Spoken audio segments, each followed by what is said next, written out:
Now we're going to move into talking about some of the physical characteristics and the volume of the blood. So the color of the blood varies from bright red. You may even see it described as scarlet.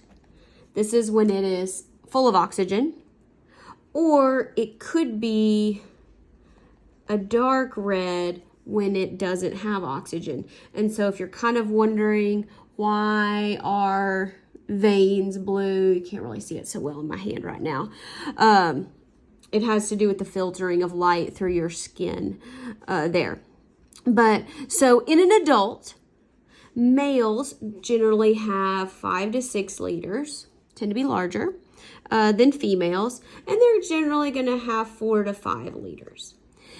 If somebody were to ask you how much blood a person has, on the average, just say 5 liters.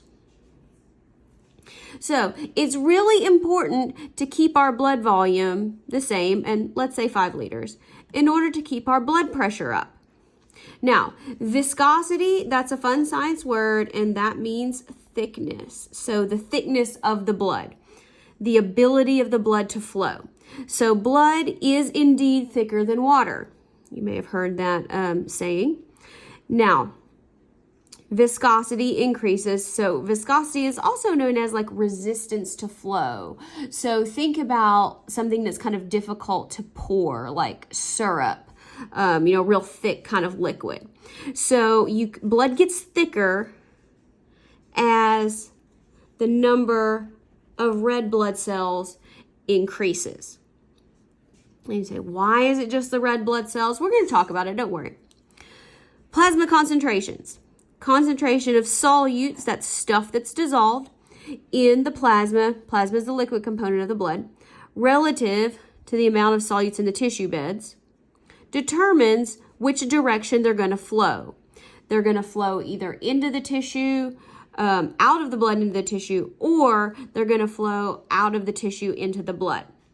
Because this is the process of osmosis. So that happens because water is going to dilute and move to areas where that's very high. So again, osmosis is the movement of water. Now, temperature. Temperature of the blood is normally 2 degrees Fahrenheit. So if you're joining me and you're used to Celsius, I'm sorry. Above the body temperature. So blood warms the areas as it goes through there. That's important to help regulate the body temperature. So our body temperature is, we say on average, 98.6. And so again, we say about 2 degrees Fahrenheit, that's going to be 100.4 degrees Celsius. So, and if you take note, 100.4 is generally, as a body temperature, the threshold for a fever. Now let's turn the page.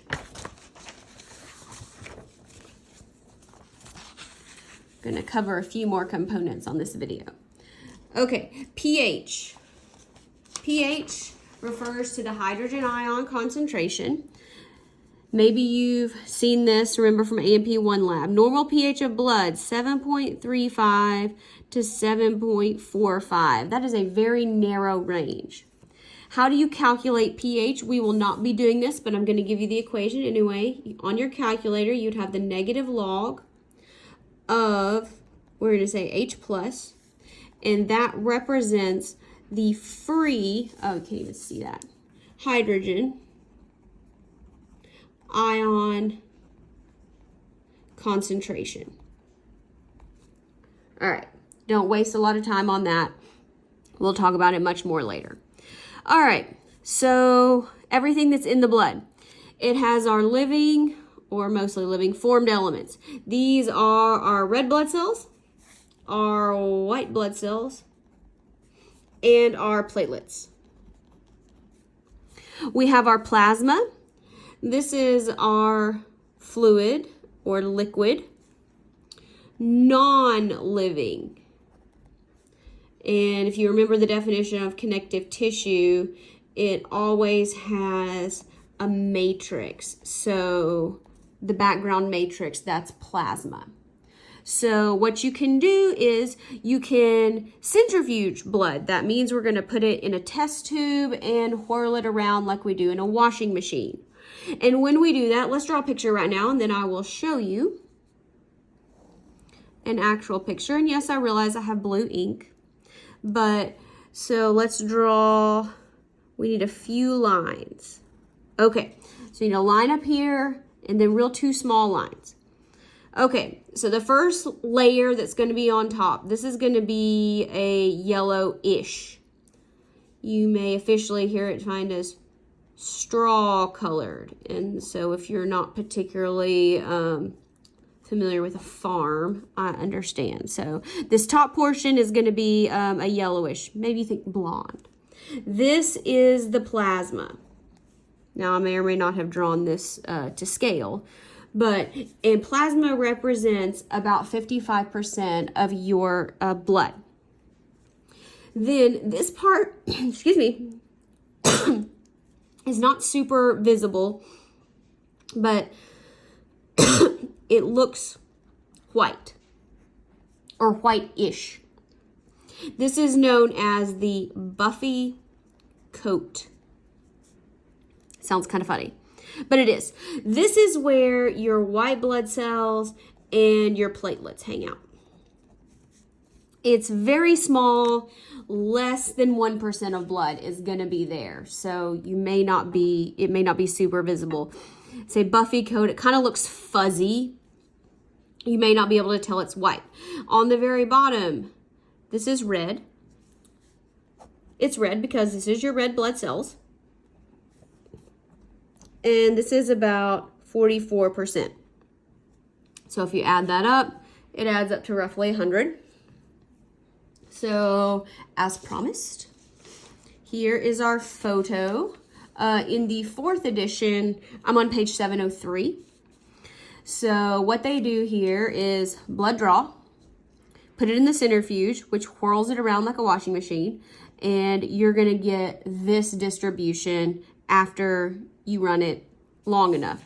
Now, if you see here, this says you gotta spin it for about 10 minutes. So here's our yellowish component. And now it's yellowish, but it's what we would call translucent, which means you can see through it. So it's mostly water, the 55% there.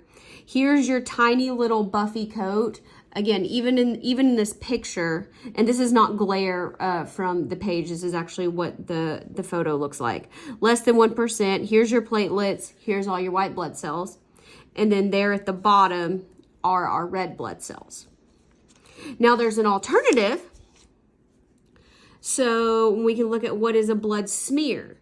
A blood smear, this is on page 704 in the 4th edition. Here, this is where you prick your finger. And it would be placed on a microscope slide.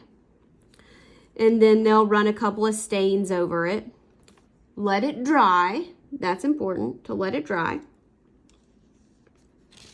And then look at it under the microscope. And so this is kind of what you would see. You may have recognized this from A&P2 in the histology chapter.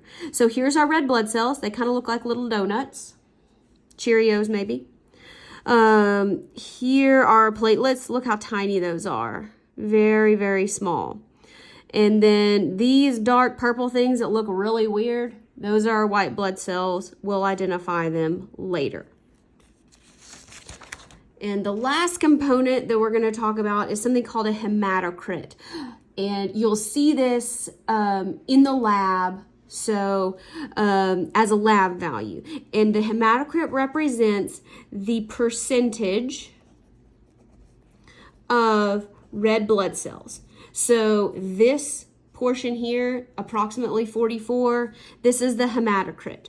So normal is about 44, just like we drew. Now it won't have a percent symbol on there, it's just going to be a number. So the range is generally 36 to 48. I can tell you that females, generally speaking, tend to be on the lower end. Males tend to be on the higher end.